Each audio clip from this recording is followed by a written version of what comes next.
Hey there, welcome back. Tonight, we were taking a quiet journey into something that once shaped every moment of life. The laws of the Middle Ages, rules written in candlelight, proclaimed by trembling voices in cold stone halls, enforced by men whose boots echoed through muddy streets. These were not laws in the way we think of them now. They were part fear, part faith, and part survival, threads holding together a world forever teetering between order and chaos. So let's slow down, breathe a little, and take a closer look at what life was really like when the law could touch even the color of your cloak or the shape of your bread. All you have to do is settle in, get comfortable, and let the story drift over you, like the soft rustle of parchment in a drafty monastery. Before we begin, I'd like to share something small. If you enjoy these slow, sleepy journeys through history, consider liking the video or subscribing, only if you really enjoy it. And while you're here, tell me where you're listening from and what time it is where you are. The law in the Middle Ages was a living thing, a creature of custom, whisper, and memory. Before paper records and police, justice was carved into the habits of a community. Villagers gathered beneath oak trees to swear oaths. Bishops issued decrees by candlelight, and kings proclaimed justice from high wooden thrones. Law was both sacred and terrifying, as unpredictable as the weather, and as binding as faith. To live in a medieval village was to live within rules that seemed to breathe.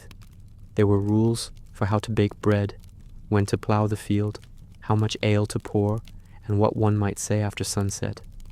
Every act, from marriage to murder, carried with it a sense of divine order. People didn't question the logic of the law, because questioning it meant questioning God himself.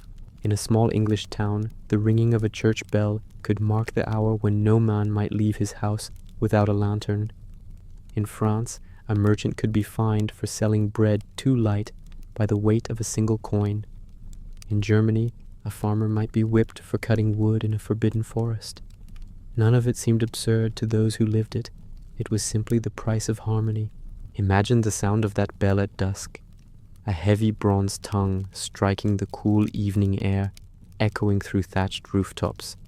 People lower their voices, the market shutters close, candles flicker in the gloom. Somewhere, a sheriff walks with a torch, the smoke curling through the mist. The law lives in every gesture, in every fearful glance toward authority. To modernize, many of these laws appear ridiculous. Fines for wearing the wrong color, punishments for missing church, bans on shoes that were too long or hats that were too tall. But behind each rule was a heartbeat, a reason. The world was fragile, and rules were how people kept it from falling apart. Medieval rulers were obsessed with hierarchy. The idea that everyone had a place, ordained by birth, maintained by ritual, shaped every law. The poor were to remain humble, the rich restrained, priests pure, merchants honest. Law became a form of theater, a performance of divine balance in which everyone played a role.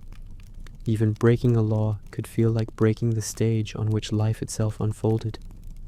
Some of the strangest laws came not from kings but from fear of hunger, of sin, of the unknown. If bread was short in winter, people accused bakers of greed. If storms ruined crops, perhaps someone had offended God by dancing on a Sunday. So the law grew like ivy around the anxieties of the age. It tried to bind them, shape them, and give them meaning. Picture a cold winter morning in a market square. Snow gathers in the corners of wooden stalls. A clerk unrolls a parchment, his hands red with cold, reading aloud a new decree, that all loaves must be of equal weight, that no one may wear silk unless of noble blood, that taverns must close by moonrise. The townsfolk murmur, some amused, some afraid. They nod and go on selling onions and wool. But inside they know, these words hold power. For the peasant, law was something felt more than read. Few could read it all. The law was the shout of the bailiff, the toll of the church bell, the gossip of neighbors. It was the invisible fence around life. Even laughter could be dangerous if it came at the wrong time or in the wrong company. And yet, amid this web of rules, there was comfort. The law promised order in a world full of disease, famine, and war. It said, if you follow the rules, perhaps the world will not fall apart tonight. Perhaps God will see your obedience and spare your harvest. Perhaps tomorrow the sun will rise. To drift through this world is to feel both awe and confinement, the steady heartbeat of routine, the fear of punishment, the quiet dignity of obedience, the sound of boots on cobblestones, the smell of burning tallow, the distant chant of monks reciting psalms for the souls of sinners. All of it bound together by law, ridiculous or not, it held people's lives in its cold, firm hands. Even kings bowed before it. A ruler could not undo divine law without risking rebellion of heaven itself. So monarchs claimed to enforce justice by the grace of God, and their scribes filled scrolls with phrases like Lex Dei, the law of God, or the peace of the realm. For all their power, they too feared the invisible order that governed all. Sometimes, though, the law became something grotesque, a mirror of human folly. There were laws against whistling after dark, against eating too much during Lent, against keeping a beard longer than allowed. Some towns even outlawed the throwing of snowballs, fearing they might hide stones. Yet to the medieval mind, such laws made sense. Each was an attempt to hold chaos at bay, to carve safety out of uncertainty. As you sit in the quiet now, imagine those flickering courthouses, the heavy smell of parchment and ink, the weary eyes of men and women who believed that somewhere, written on heaven's own scroll, the same rules existed above, laws that would judge kings and beggars alike.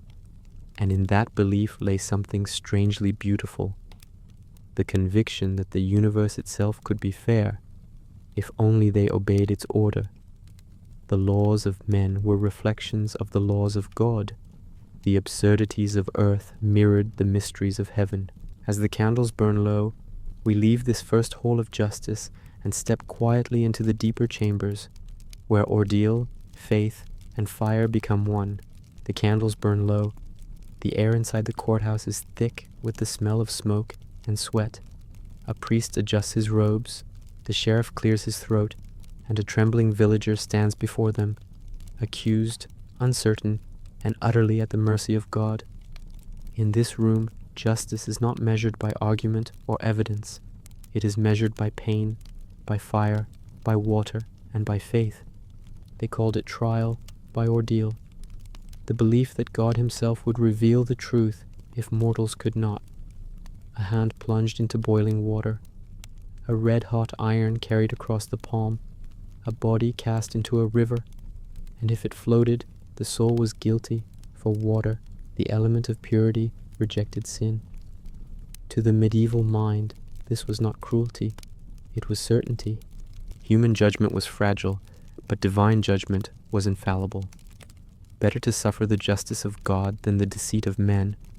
Imagine the sound of the crowd gathered outside, murmuring prayers, crossing themselves, whispering fears. A mother clutches her shawl, her eyes fixed on the doorway. Inside, the accused kneels. The priest murmurs Latin words that fill the cold chamber like incense. The iron bar glows a deep orange, and the smell of heat and metal mingles with the scent of wet earth brought in on boots. The accused reaches forward. Silence thickens. The iron touches skin. A hiss, the brief sound of flesh meeting flame, and then the iron falls to the floor. Somewhere, a bell tolls. The hand is bound and sealed to be examined 3 days later. If it heals cleanly, innocence is proven. If it festers, guilt. It sounds absurd now, cruel even, but to those who lived beneath the weight of faith, it was reassurance. God would not let the innocent suffer unjustly. The same belief that sent men to crusade or monks to silence also governed the smallest village trial. Every life was balanced between salvation and sin, and the law existed to test which side would prevail. There were many forms of ordeal. The ordeal of water, perhaps the most famous, was often used for women accused of witchcraft or infidelity. The accused was tied and lowered into a river or pond. If she sank, the water had accepted her purity, though she might drown before being pulled out. If she floated, it meant rejection and guilt. The ordeal of fire was more solemn, reserved for grave offenses. Carrying a glowing bar across a certain distance, or walking barefoot over burning plowshares, the accused invoked the holy heat of judgment. Priests would bless the fire first, calling it Ignis Dei, the fire of God. To the crowd, the rising smoke was not just heat, but revelation. There was also the ordeal of the cross, a quiet contest of endurance. Two men, accuser and accused, would stand with arms outstretched like the crucified Christ. Whoever lowered his arms first was the liar. It was justice by stamina, faith turned into muscle and sweat. To us, these rituals seem barbaric, but they were rooted in a deep need, the need for certainty in a world of confusion. Most villagers had never seen a written law, never known a trained judge. The word of a priest was as close to heaven as truth could get. And so, when the church said that fire or water could speak for God, people believed. To doubt, it would mean doubting the entire structure of existence. There was mercy in these ordeals too, strange as that sounds. The priest might cool the water slightly, or shorten the walk with the iron, quietly sparing the accused while still honoring the ritual. Justice could be softened by compassion, hidden behind ceremony. In this world, fairness was not blind. It was veiled, hesitant, human. Picture a small village on a mist-covered morning. The crowd gathers by the riverbank. Crows circle the spire above. The priest holds a wooden cross, its surface damp with dew. Two monks chant softly. The accused woman, shivering, steps forward. She crosses herself, then closes her eyes as ropes are tied around her waist. The water glimmers like glass. For a heartbeat, all is silent. Then she is lowered in. The splash echoes through the valley. Every breath, every ripple becomes a prayer. When she sinks, the crowd gasps. Some call it a miracle, others relief. The priest nods, murmurs a blessing, and the people drift away, convinced they have witnessed divine truth, not tragedy. By the 13th century, the church began to retreat from ordeals. In 1215, the Fourth Lateran Council forbade clergy from blessing the instruments of pain. Without that blessing, the rituals lost their authority. Gradually, ordeals were replaced by trial by jury. 12 neighbors sworn to speak the truth. But even this was only a gentler echo of the old faith, the belief that truth lies somewhere between fear and faith, between the flesh and the divine. Yet the memory lingered. People still spoke of rivers that had once swallowed liars, of saints who saved the innocent from flame. In the corners of England and France, rumors persisted that certain wells could still tell guilt from grace. The ordeal never truly vanished. It simply went quiet, absorbed into legend. If you close your eyes now, you can almost hear it.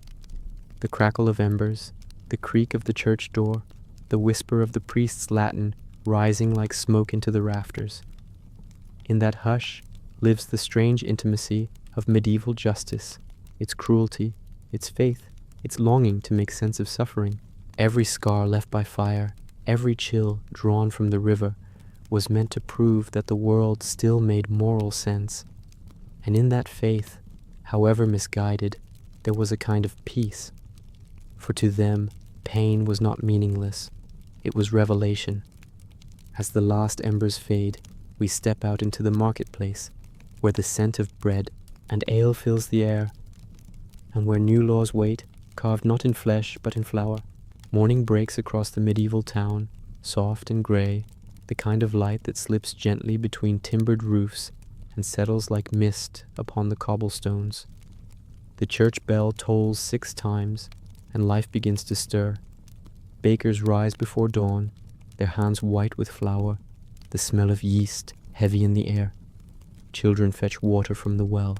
Somewhere, an innkeeper tests the first barrel of ale, tasting for sweetness, for honesty. In this quiet hum of life, another kind of order unfolds, the assize of bread and ale, a law so ordinary, so intimate, that it touched nearly every mouth in the realm. It was a law about fairness, but also about fear, the fear of hunger, the fear of deceit, and the fear of divine wrath that might fall upon those who cheated the poor.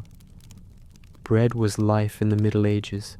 A peasant might eat it 3 times a day, with little else but onions or broth to fill the gaps. Ale, too, was not a luxury, but a necessity, safer than water, brewed in nearly every home. So when rulers sought to control society, they began not with weapons, but with grain.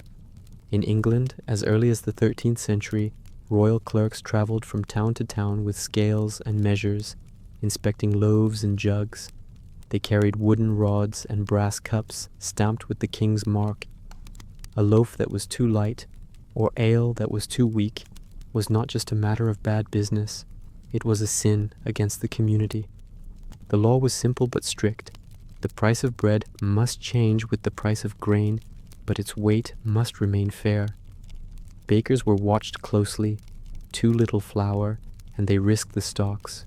Too much, and they lost profit. So every loaf carried a silent tension between mercy and punishment, between hunger and survival. Picture the marketplace at mid-morning, the sound of hens clucking, the creak of wagon wheels. A woman in a wool hood holds up a round loaf, turning it in her hands, feeling its weight. A clerk with a parchment stands nearby, his eyes sharp. He records the names of bakers, the prices of grain, the number of loaves baked that day. On the edge of the crowd, a boy munches on a crust, crumbs clinging to his lips, unaware that his bite exists within a web of law older than the church tower that casts its shadow across him. When inspectors discovered fraud, the punishment was as public as it was humiliating. Bakers who sold short-weight bread might be tied to a post and forced to carry their loaves through the streets, or made to sit in a wooden cart while children jeered. In some towns they were dragged through dung heaps or dunked in rivers, not for cruelty's sake, but to wash away deceit. The law was meant to cleanse, not destroy. And yet there was mercy hidden in its detail. Bakers could keep a small allowance, an extra bit of flour in case their dough lost moisture in the oven. They called it the baker's dozen, 13 loaves for every 12 sold. What we remember now as generosity began as caution, a hedge against punishment from both man and God. Ale, too, was governed by divine mathematics. The assize of ale, a companion to the bread law, required brewers to sell honest drink at a just price. Inspectors known as ale tasters or ale conners, a title both amusing and respected, roamed from tavern to tavern, sampling the brew.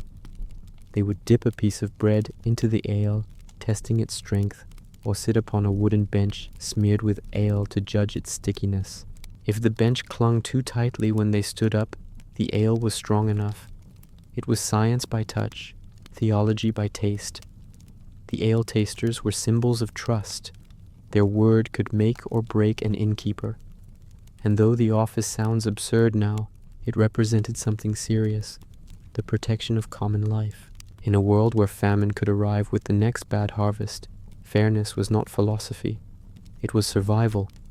In every town, the price of bread and ale was proclaimed aloud in the marketplace. A crier's voice would echo between the timbered walls. By order of the king, the penny loaf shall weigh 10 ounces, and a gallon of ale shall be sold for 2 farthings. People listened, nodded, and returned to their routines, knowing that justice had, for a moment, been spoken in a language they could understand. A loaf, a pint, a coin. These were measures of peace.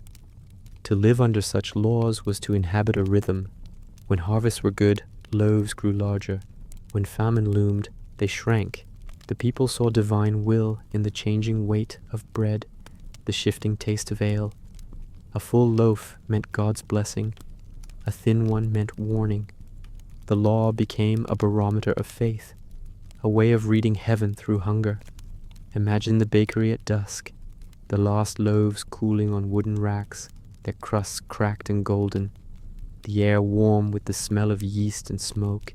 Outside, frost gathers on the cobblestones, and the watchman's footsteps echo through the street. He pauses at the baker's door, sniffs the air, and nods. Another day, measured and done. Somewhere, a poor widow breaks her loaf in two and gives half to a neighbor. The law, ridiculous though it may seem, has done its work. Order has been kept. The people have eaten. By the later Middle Ages, as trade grew and cities expanded, these laws became harder to enforce, but their spirit endured. Even today, our words carry echoes of them. Fair weight, honest measure, the baker's dozen. We still expect our bread to be true, our food to be safe, our prices to be just. Faint ripples of a world that once believed divine justice could be baked into dough and poured into mugs. The medieval town sleeps again, its hearths glowing faintly through the fog. The smell of ale fades, replaced by the sharper scent of wool, of dye, of fabric. For in the next hall of the law, rulers will decree not what one may eat or drink, but what one may wear. Evening settles over the town once more. The markets are quiet now. Bread sold, ale drunk, coins counted and hidden away. But inside the manors and guild halls, another kind of business continues.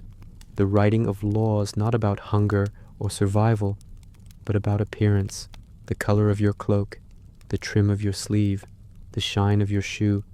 All these too were governed by decree. They were called sumptuary laws, rules of dress meant to keep society in its place. To modern ears they sound absurd, but in the Middle Ages they were considered a defense against chaos itself, because to them clothing was more than fabric. It was identity, visible, public, eternal.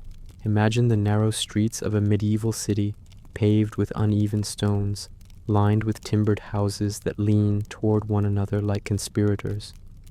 In the afternoon light, a nobleman rides through on horseback, his cloak a deep scarlet trimmed with fox fur. Behind him walks a merchant, well-fed, well-dressed, his tunic dyed a shade too fine for his station. The nobleman's eye lingers. Somewhere, a scribe will soon write a new law. For centuries, rulers feared the creeping blur between classes, that merchants, flush with silver from trade, would dress like knights, or that servants would mimic their masters.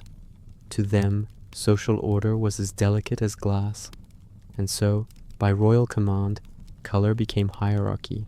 In England, the statutes of apparel declared that only dukes and earls might wear cloth of gold or crimson silk. In Italy, the city of Florence restricted the wearing of pearls, jewels, and imported velvet. In France, even the width of a sleeve could be illegal if it exceeded a certain measure. The laws reached absurd delicacy. Some decreed that no man below the rank of baron could wear ermine, the white winter fur of the stoat, once believed to represent purity. Women of the merchant class were forbidden from wearing jeweled girdles, their laces limited to wool or plain linen. Even the color purple, the ancient dye of emperors, was often restricted to royalty alone. Every shade told a story. Every stitch spoke of obedience. Walk through a medieval fair, and you'll see the laws made visible. Peasants in rough brown tunics, priests in black or gray, knights in dark blues and reds, and above them all, nobles shimmering like stained glass, scarlet, azure, gold. But beyond the splendor was fear, because the church, too, had its opinions on dress. A brightly adorned woman could be condemned for vanity. A man in silks might be accused of pride. To be humble in fabric was to be humble before God. The friars preached that the more one loved fine cloth, the more one neglected the soul. And yet, in the great cities, tailors and dyers thrived. The contradiction was the very heartbeat of the age, a world torn between piety and display, guilt and desire. In the dim workshops where wool was carded and cloth was spun, colors meant livelihood. Dyers guarded their recipes like treasure, the deep reds made from crushed cochineal, the soft yellows from weld and saffron, the blues from the elusive indigo plant. To own a color was to own a secret. To wear one was to make a statement. And so the law intervened to protect the nobility from imitation, to protect the poor from temptation, to protect the moral fabric, quite literally, of the realm. But people have always been cleverer than their rulers. Some dyed their cloaks in faded hues to mimic bond tones. Others lined their garments with hidden silks, visible only when they turned. Merchants quietly ignored the laws, bribing officials or simply moving to towns with laxer enforcement. In time, even the church's confessors grew weary of hearing sins about sleeves and belts. The deeper reason behind these laws was psychological, even spiritual. In a world where disease and death struck without warning, outward order provided comfort. If people dressed according to rank, then perhaps the universe itself still held structure. If colors obeyed the crown, then perhaps nature too would obey God. To the medieval mind, disorder in appearance could invite disorder in the cosmos, and so they legislated beauty, one hue at a time. Picture a winter evening in London. The streets smell of tallow and smoke. The river is half frozen. Inside a narrow house, a tailor works by lamplight, measuring cloth for a wealthy customer. He runs his fingers along the velvet, whispering the same prayer he always does before cutting. Let no man envy this, and let no priest condemn it. He knows the risk, that one misjudged shade might cost a fortune in fines. Still, he cuts. The blade glides softly through the fabric. The thread hums through his needle. Another invisible crime takes shape, quiet, beautiful, defiant. In truth, the absurdity of these laws lay not in their intention, but in their futility. No king could command desire. No bishop could outlaw pride. Color would always slip through the cracks, as sunlight through stained glass, as dreams through doctrine. By the 15th century, as trade routes expanded and wealth flowed from every corner of Europe, the walls between classes began to blur. Cloth merchants became richer than knights. Tailors dressed bishops, and even queens envied the gowns of courtesans. The law of appearances fell to the same force that would one day end all medieval order, change. Still, echoes of it survive. Even now, we dress for meaning. Black for mourning, white for weddings, uniforms for work, designer labels for pride.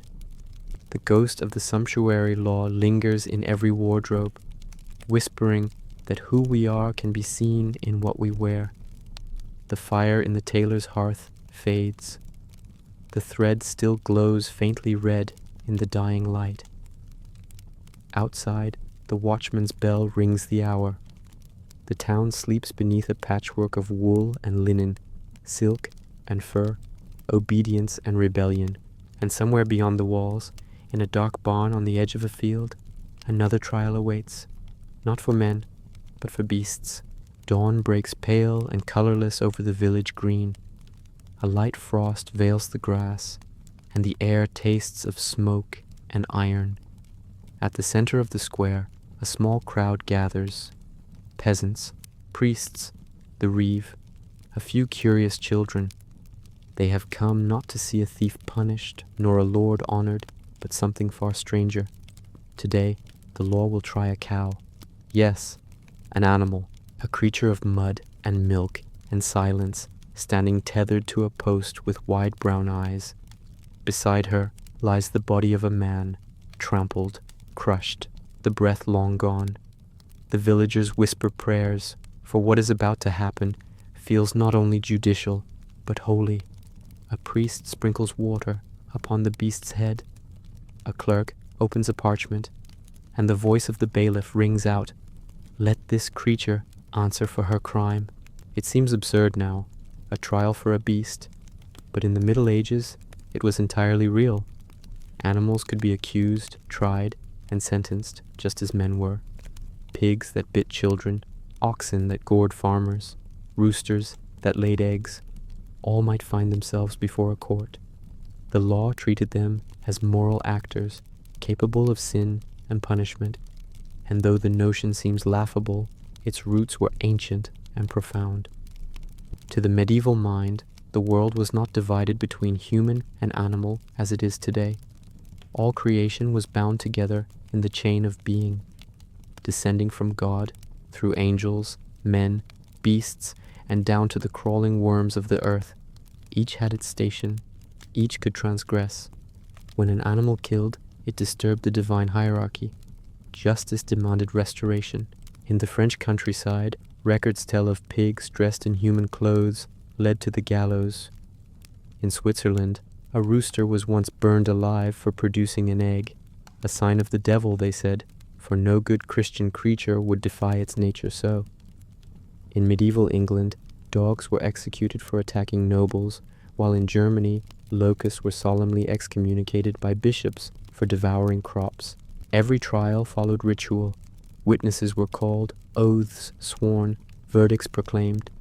The animal was given counsel, sometimes a learned advocate who argued with straight face and Latin tongue that his client lacked malice, that the fatal act was instinct, not intent.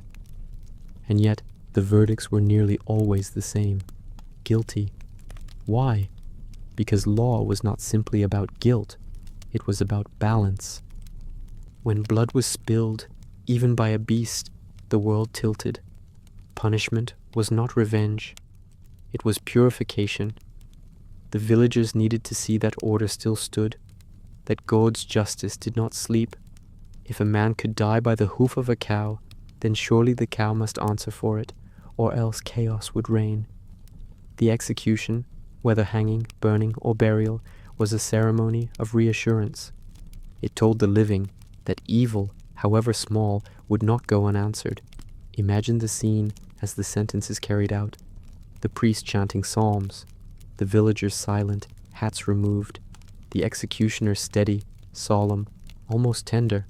The cow's breath steams in the cold air. When the deed is done, the crowd disperses quietly, not laughing, but contemplative. To them, this was not comedy. It was theology in motion.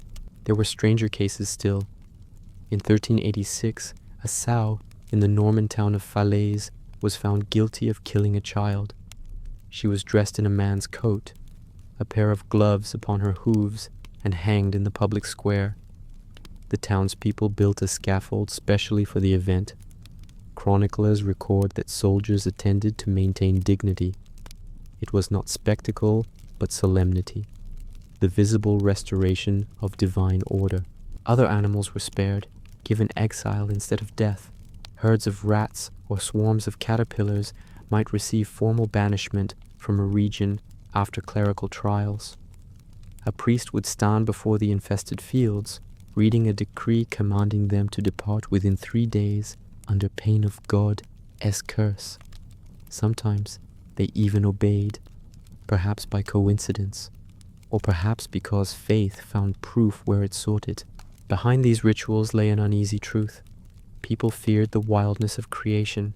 Animals lived half within the human world and half outside it, useful, beloved, yet unpredictable.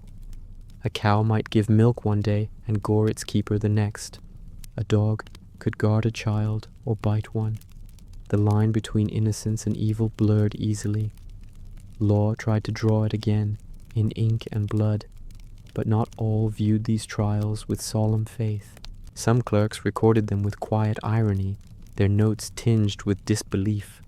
A few philosophers questioned whether beasts, lacking reason, could sin at all. St. Augustine himself had written centuries earlier that animals acted by nature, not by will. Yet theology and custom rarely moved in step. Belief in moral beasts endured, carried by folklore and fear. To stand at one of these trials would be to glimpse the heart of the medieval imagination, a world alive with meaning, where even a cow's hoof could offend heaven. Justice was not limited to humanity. It extended to every living creature. The same God who watched over kings also watched over oxen, cats, sparrows, and worms, and when they strayed, as all beings might, they too were judged. The parchment record of such trials reads today like dark poetry. Item, that the said sow, having wickedly and with malice aforethought slain the child of Jahan Martin, is hereby condemned to be hanged. Beneath the formality of Latin words lies something tender, a grief too large to name. A community could not bear the randomness of tragedy, so it gave it ritual form. It made the incomprehensible legible. It gave death an answer. By the 15th century, these trials began to fade, replaced by more rational notions of property and negligence.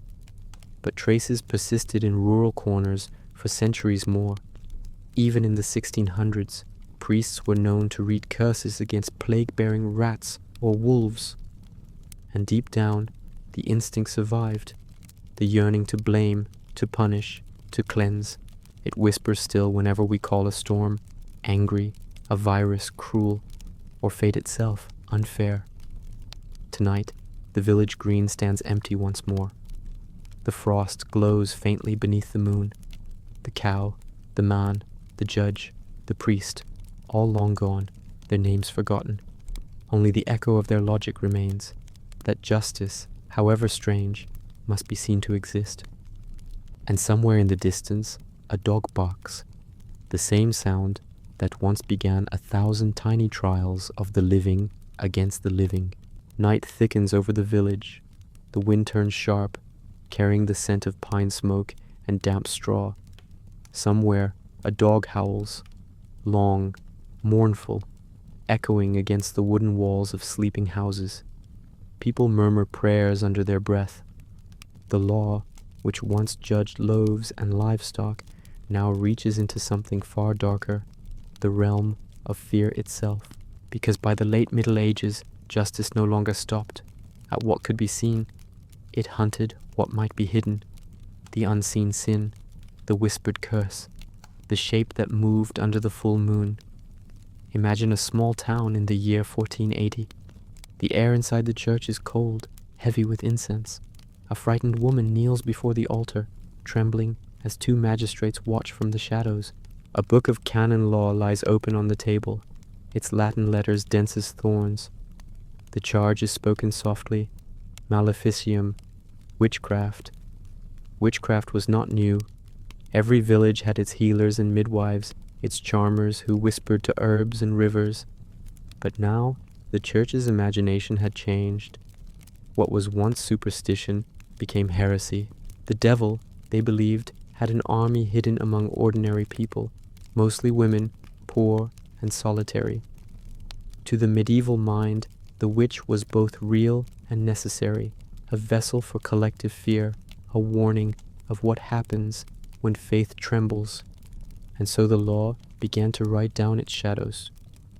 There were rules for finding witches, rules for questioning them, rules for saving their souls even as their bodies burned.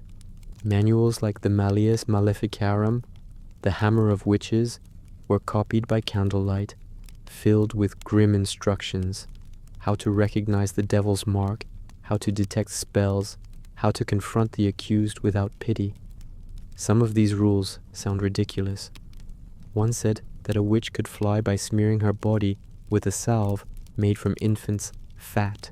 Another claimed that storms were caused by women stirring buckets of rainwater at midnight. Yet these beliefs, strange as they are, were logical to those who lived by faith. When plague struck, when crops failed, when infants died, someone had to be blamed. The law gave that blame a name. Picture a night of interrogation. The room is lit by a single torch. The accused woman sits bound, her eyes wide, her hair matted with sweat.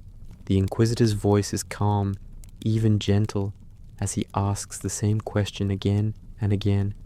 Who else was there with you in the Sabbath of the moon? Outside, the townsfolk wait, their fear wrapped in silence.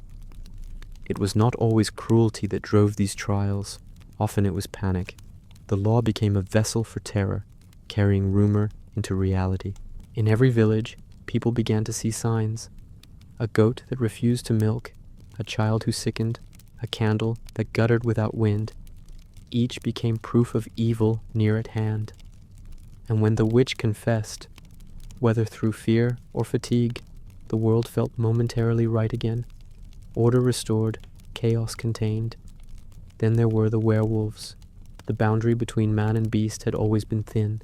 In the deep forests of France and Germany, stories spread of men who shed their skin beneath the moon, killing cattle and children alike. The law took notice. In 1521, in the region of Franche-Comté, a man named Pierre Bourgeot confessed under torture to running with wolves. He spoke of a dark pact signed in blood, of ointments that turned men into beasts. He was executed, but his story spread faster than any wolf could run. Soon, other trials followed, men accused of shape-shifting, women charged with nursing the devil's cubs. For judges, the line between myth and crime was irrelevant. To believe in the werewolf was to believe in sin that could not hide. The forest itself became suspect, a courtroom without walls, where every howl might be a confession. To us, these laws seem absurd, but they reveal something deep and human. Fear always seeks form, and law, in its strange compassion, gives that form boundaries. It says, here is the danger, here is the rule, here is the fire that will keep it away. The burning of witches, the condemnation of werewolves, the banning of charms and midnight dances, all were efforts to give structure to chaos. They were rituals of reassurance. Each trial declared that evil could be named, weighed, and punished, that the darkness outside the window was not infinite, but governed. In the countryside, smaller laws multiplied. You could be fined for night wandering, for carrying herbs without reason, for singing in a foreign tongue after dusk. It wasn't the acts themselves that frightened people, but their symbolism. Darkness had become suspect. To walk at night was to risk being mistaken for something unholy. Still, not all feared. In hidden cottages, midwives continued their work, whispering blessings over births. Herbalists still brewed tonics for fever and melancholy. The law could burn the accused, but not the knowledge. It merely drove it underground. Beneath the ashes of superstition, a kind of science waited, biding its time. Now imagine the aftermath of a trial. The pyre is cold. The crowd has gone home. Ashes drift like snow along the edge of the square. A single black feather lies in the soot, caught by the wind. The priest stands alone, murmuring a prayer, not for the witch, not for the town, but for himself. Because deep down, he knows that tomorrow another accusation will rise, and he will once again be asked to name the devil in human form. The bells toll for vespers, smoke fades into twilight, the world exhales, law, faith, and fear, still bound together like threads of the same dark cloth. By the dawn of the 17th century, the flames began to die out. Skeptics whispered that perhaps the devil's army had never existed. Scholars began to question, to measure, to reason. But the shadows the law once named did not vanish. They simply moved inward, into the imagination, into the quiet corners of guilt and superstition that still flicker behind closed eyes. The witch, the wolf, the curse, all live on as symbols of our need to explain the unexplainable. The absurdity of their trials is less a mark of ignorance than of yearning, the longing for a world where every evil has a name and every mystery a sentence. The night grows softer now, the wind gentler. Beyond the forest and the fires, the bells of the town ring curfew. Tomorrow, the law will return to gentler matters, to silence, to sleep, to peace. But for now, the darkness lingers, whispering of justice that once hunted shadows. The night is gentler now. The fires of fear have burned low, and what remains is the hush of habit, the small domestic laws that stitched medieval life together once the sun went down. After the trials of witches and beasts, justice turns back to something quieter, more ordinary, the keeping of peace. Listen. A bell begins to ring. Its tone is heavy, bronze and solemn, echoing over rooftops, through smoke, across fields silvered with frost. 9 slow peals, then silence. That sound is the curfew, the call to stillness. In Latin, couvre-feu, to cover the fire. When it rang, every hearth was to be damped, every door barred, every street emptied. It was a law of safety, born from fear of flame. One spark could swallow a wooden town, but it was also a law of order, a reminder that night belonged not to men, but to God. Picture a narrow street at dusk. Children hurry home, clutching small candles. A tanner closes his shutters, his hands stained with dye. The air smells of smoke, yeast, and cold iron. Above, the bell still hums in the rafters of the church tower, a vibration that seems to reach into every heart. Once it rang, speech itself softened. No shouting, no songs, no footsteps without lantern light. Breaking the curfew could mean a fine, or worse, a night in the stocks. Yet most obeyed willingly. The law was not just rule, it was rhythm. Its sound divided the day from the dream. Medieval people believed that peace could be heard. A quiet village was a moral village. Too much laughter after dark hinted at sin. Too much music meant drunkenness or lust. So towns wrote ordinances against noisy assemblies.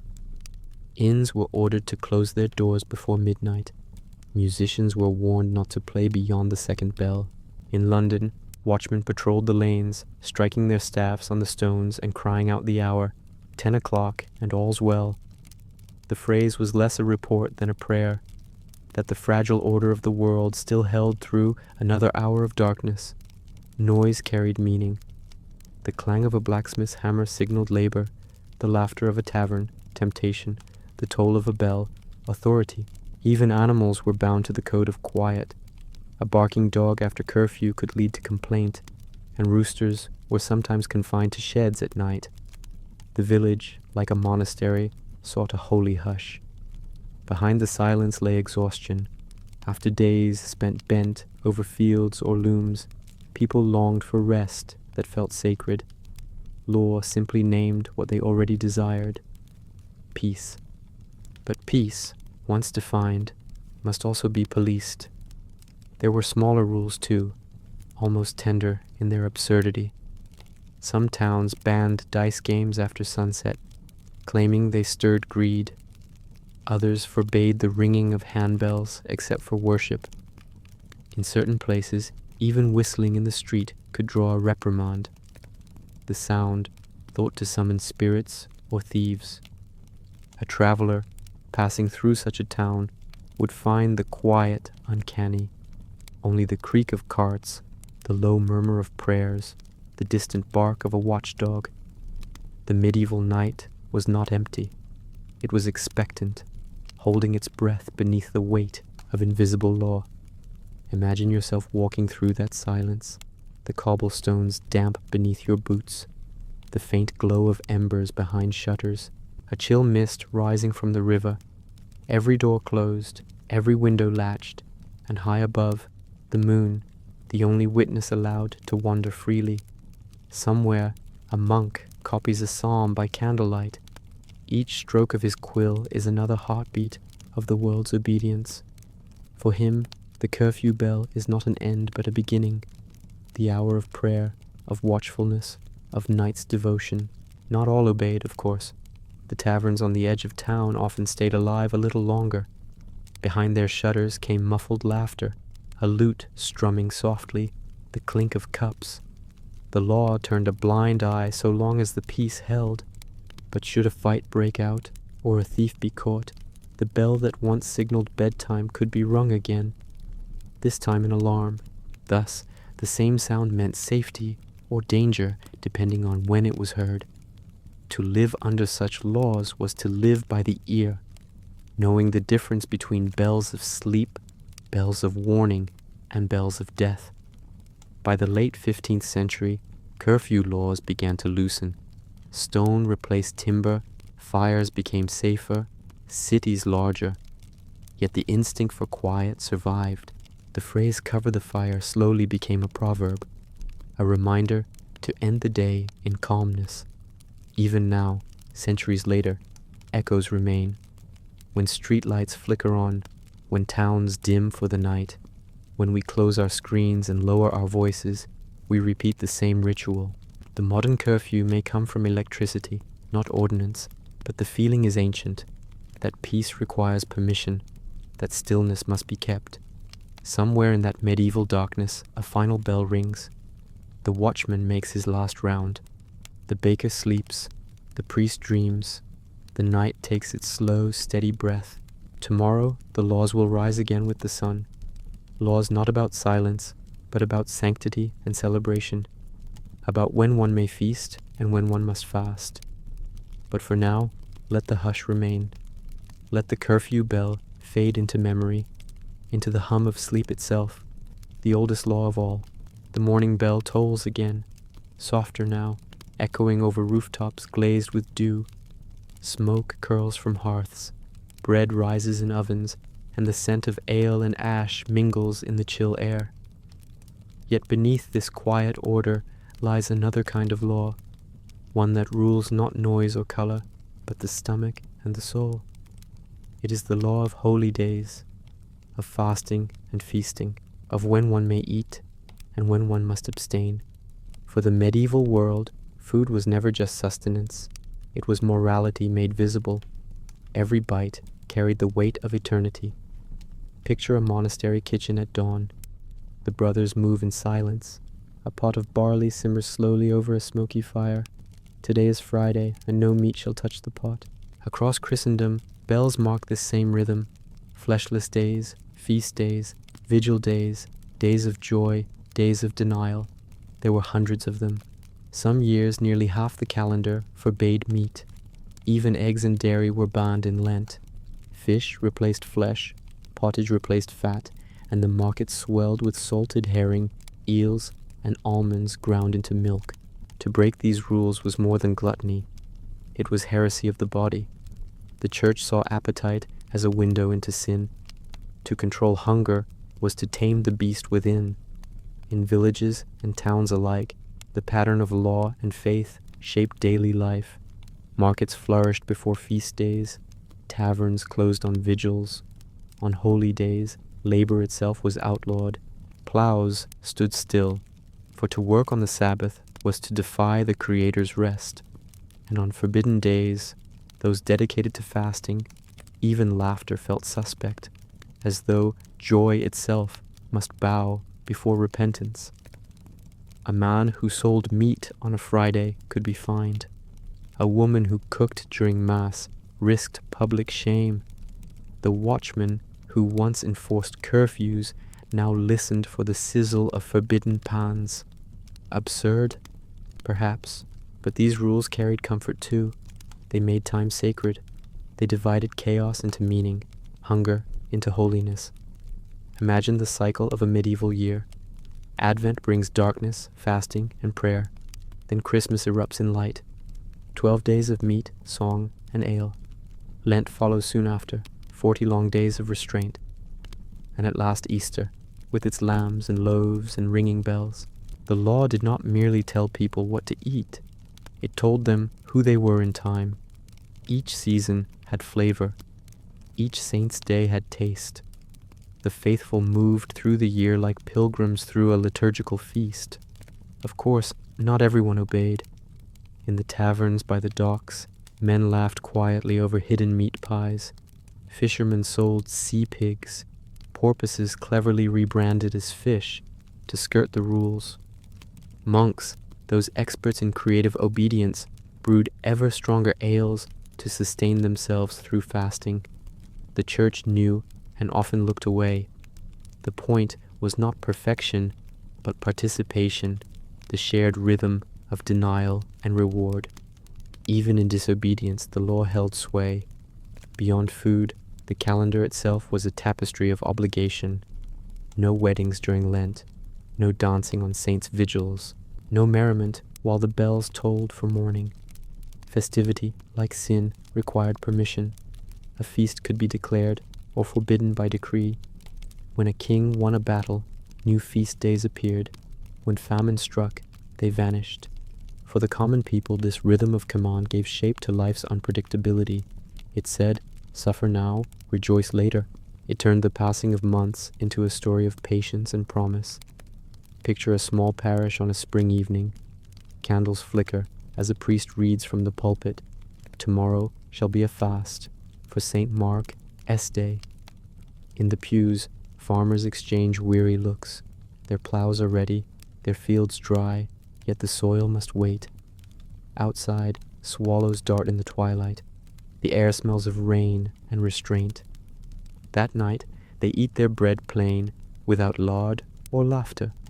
But when the fast ends, the bells will ring again, and the tables will fill. Roast goose, custard tarts, cups of cider. Law had bound them, but it would also release them. What seems ridiculous to us, fines for feasting, punishments for laughter, was in truth an attempt to choreograph the human heart. The church feared disorder not only in markets or clothing, but in emotion. Too much joy could provoke envy, too much indulgence, divine anger. So joy itself was rationed, measured out like grain, and yet within that restraint lived beauty.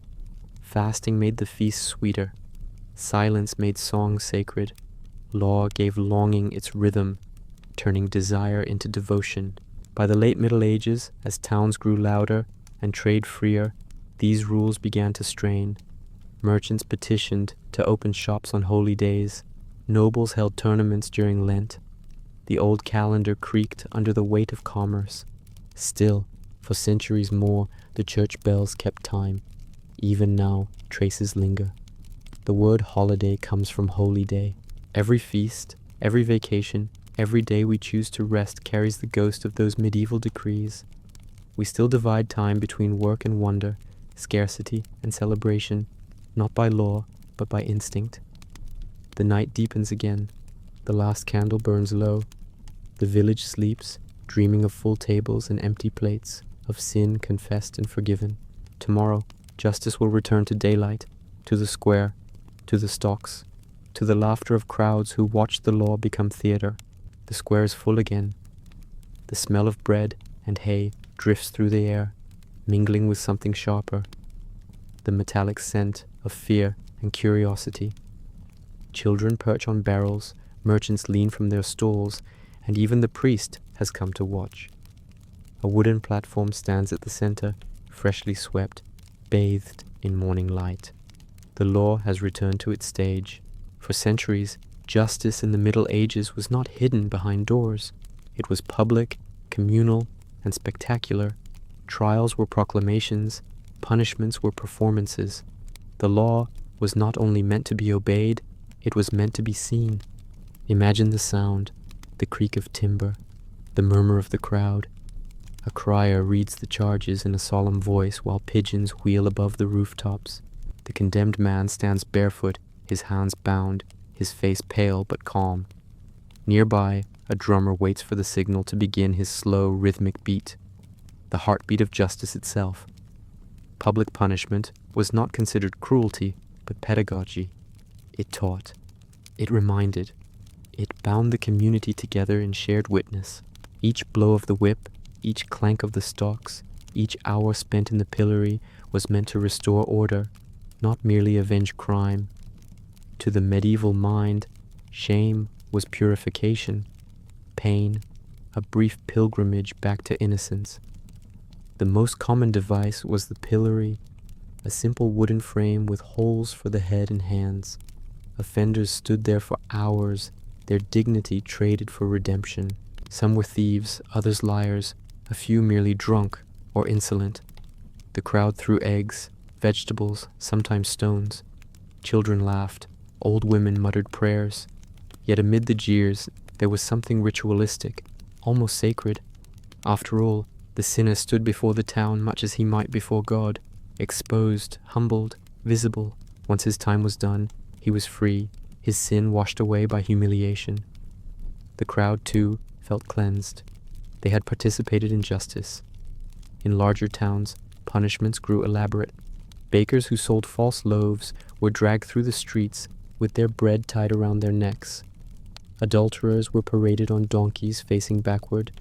Blasphemers wore iron collars inscribed with their offense. Executioners were not merely killers. They were craftsmen of morality.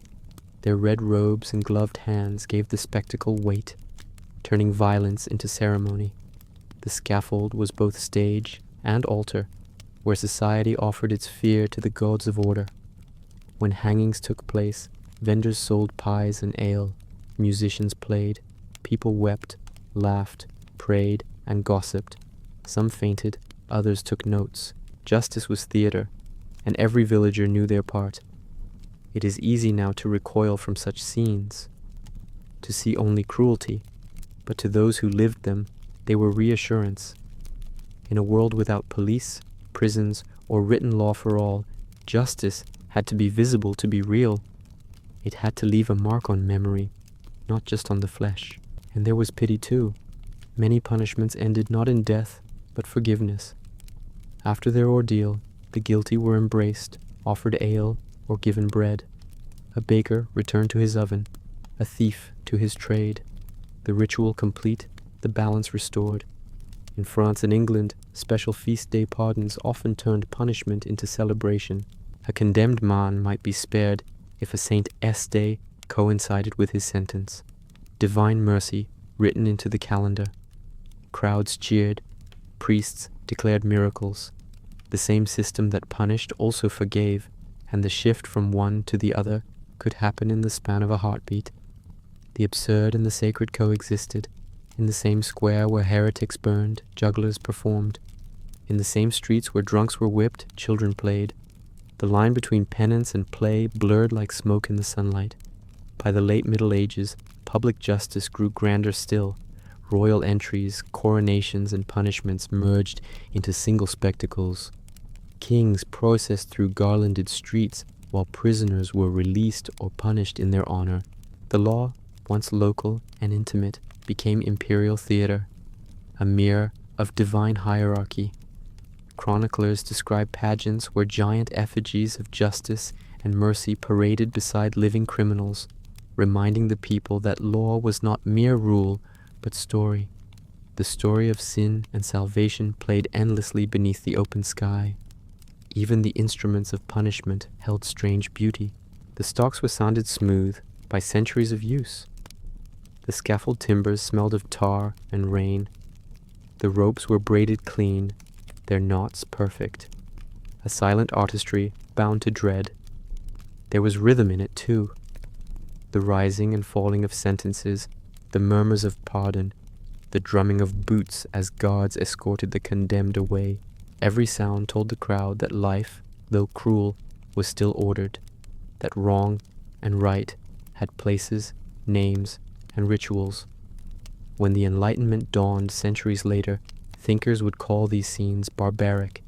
Punishment, they said, should move from the body to the mind. But something was lost with the silence of prisons, the shared awareness that justice was a human performance, not a hidden machine. In its absurd pageantry, medieval law had also offered intimacy. The town saw itself reflected in the condemned, and in that mirror found uneasy unity. Now the square is empty again. The platform dismantled, the wood dark with rain. A stray dog sniffs the ground where crowds once stood. The air carries a faint smell of iron and ale. The law sleeps, but the memory lingers, that once people believed justice could be heard, smelled, tasted, touched, that it could be enacted like a prayer, restored with a hammer, or sung by a bell. Tomorrow, that bell will toll again, not for punishment, but for reflection, for the final laws of this old world, the quiet fading of absurdity itself. The fires have burned out. The bells have fallen silent. The parchment is dry, brittle, and forgotten in a chest somewhere beneath the dust of centuries. The Middle Ages, that strange and heavy dream, slowly exhales, and with it fade the laws that once shaped every heartbeat of life. The law no longer commands silence after curfew. No priest blesses the hot iron of trial. No judge weighs the worth of silk or sleeve. And yet, beneath the surface of the modern world, their ghosts still whisper, faint echoes of a time when order was sacred, and every act, from laughter to hunger, had its rule. Imagine walking through the ruins of an old town. The streets are the same stones, the same earth, but the noise is different. Cars hum where carts once clattered. Screens glow where torches once burned. And yet, if you listen closely, you might still hear it. That ancient rhythm of obedience, fear, and faith. For though the laws have changed, the longing behind them has not. Every society, in its own way, seeks to make sense of its chaos. We may no longer hang pigs or weigh bread by decree, but we still build invisible rules around ourselves. Etiquette, algorithms, laws of courtesy and appearance. We still crave the illusion that someone, somewhere, knows what's right. The absurdity of medieval law was never in its detail. It was in its sincerity, in the desperate human hope that every mystery could be managed, every wrong undone. That if the right rule were written, the world would finally make sense. A baker punished for light bread believed he had sinned. A tailor, fined for crimson cloth, believed he had overstepped heaven. A woman accused of witchcraft believed that if she confessed, her soul might still find peace. Behind every ridiculous rule was a soul trying to stay pure, trying to survive the weight of uncertainty. Picture the courtroom one last time.